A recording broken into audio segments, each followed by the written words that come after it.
Hi, I'm Dr. Carpentier. I'd like to talk to you a little bit about cytokines, the immune system, and pain. Cytokines are chemical messengers that are produced in some white blood cells in the body and in parts of the nervous system. They act a lot like hormones to distribute information to other parts of the body and change the way the body is functioning. We're only now beginning to understand the vital role that cytokines play in the way we feel.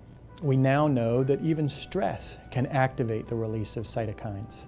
These cytokines can then make us feel fatigued, achy, sleepy, generally sick, the way you feel when you just want to crawl in a cave and die.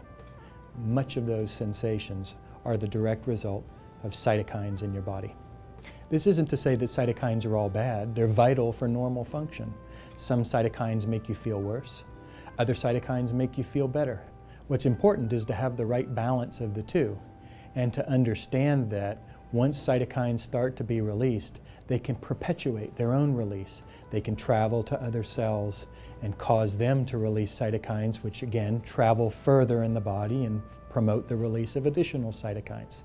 This cytokine cascade can lead to very serious problems. Most frequently, we encounter these problems in the setting of the intensive care unit, where patients can develop ARDS, or acute respiratory distress syndrome, and their lungs can actually fail.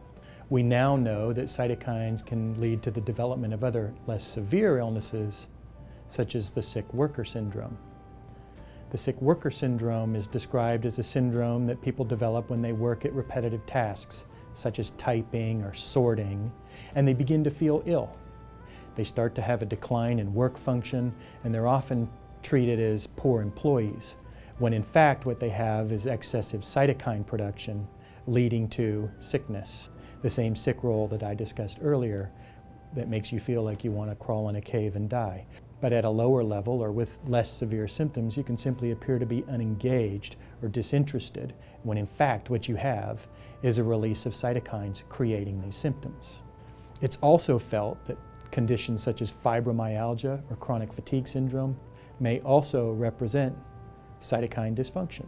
It's likely that cytokines play a role in all kinds of medical conditions, including fibromyalgia and chronic fatigue. Now this begs the question, great, now we know that cytokines are the problem, what do we do about it? Well, this is an area of intense research by pharmaceutical companies right now. The role of cytokines and pain and how they can be altered is currently one of the forefronts of pain medicine. The problem with developing treatments related to cytokines there are so many of them, and some of them do things that are helpful, and some of them do things that appear to be harmful, at least regarding the way we feel. And how to find the right balance of cytokines can be difficult.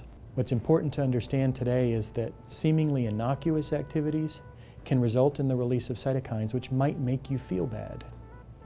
It's just another bit of evidence that the pain isn't necessarily in your head.